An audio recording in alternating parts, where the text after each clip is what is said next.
Hi, welcome to Clara Crochets. I'm Clara, and today I'm going to be teaching you how to make a slip knot with this yarn, which is yarn specifically designed for people first learning how to crochet.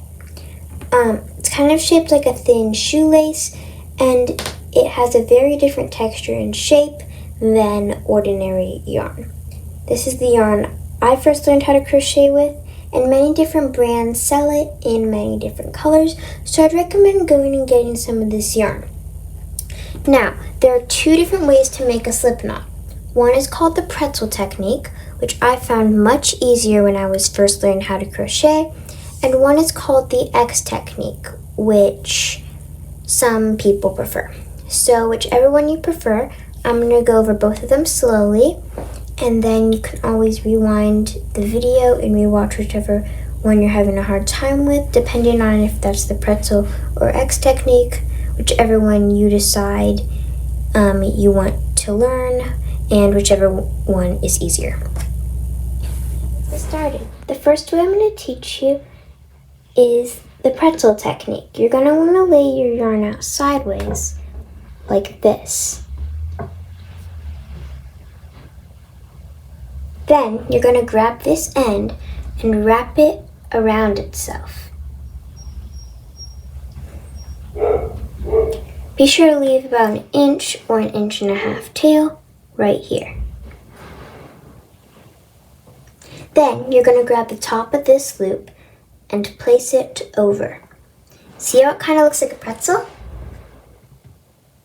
Then you're going to push down on this tail and grab the middle string right here and pull that.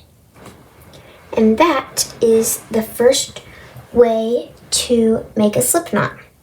You can always rewatch this, as I said, and go over it again. Now I'm going to teach you the X technique. You're going to hold your hands like this, then loop over and around and hold it with your thumb till it forms an X. While holding the string firmly in place with your thumb, you're going to lift the top bit off your fingers and place that loop over the yarn coming from the ball and pull.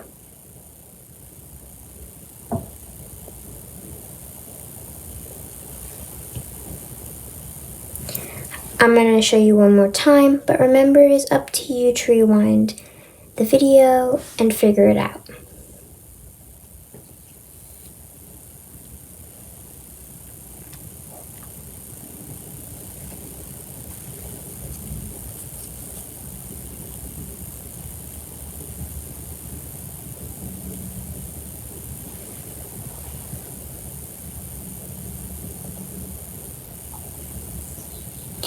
Once you figure it out, I'm going to talk you through how to put a slip knot on your hook.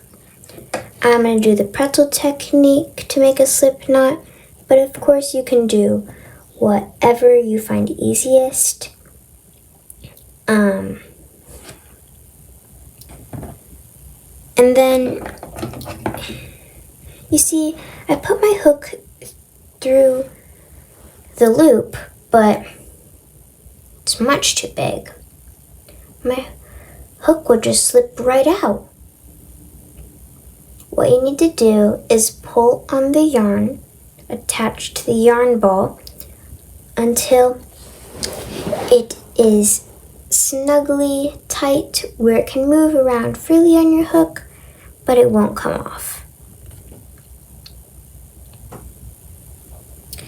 You don't want it too loose, as I showed before, or too tight where you can't move it on your hook.